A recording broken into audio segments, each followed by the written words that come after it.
রাহুল ছোটবেলা থেকেই খুব কৌতূহলী। তার বন্ধু ছিল গ্রামের সবার সঙ্গে, এমনকি মুসলিম পাড়ার ছোট্ট ছেলে আবদুল্লার সঙ্গেও। আবদুল্লা বয়সে ছোট হলেও তার কথাবার্তায় একটা অদ্ভুত শান্তি ছিল। সে খুব শান্তভাবে কথা বলত, কখনো রাহুলকে খারাপ কিছু বলত না। রাহুল অবাক হতো, এই ছোট ছেলেটা কেন সব সময় এত সুন্দর করে কথা বলে। একদিন দুপুরবেলা রাহুল মাঠে খেলতে গিয়ে হঠাৎ গাছ থেকে পড়ে যায়। অনেকেই দেখেও চলে গেল, কিন্তু আবদুল্লা দৌড়ে এসে তাকে জলে মুখ ধুয়ে দিল, পাতা বেঁধে ব্যান্ডেজ করল। তারপর বলল, দেখো রাহুল ভাই, ইসলাম আমাদের শেখায় যে একজন মানুষকে সাহায্য করল, সে যেন গোটা মানবতাকে সাহায্য করল। রাহুল একটু অবাক হয়ে বলল, তুমি এত ছোট, তবুও এমন কথা বলো কোথা থেকে শিখল?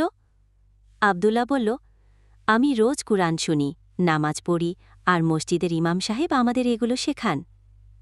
রাহুল প্রথমবার বুঝতে পারল, ইসলাম শুধু ধর্ম না, এটা একটা জীবন পদ্ধতি। ভালোবাসা, সহানুভূতি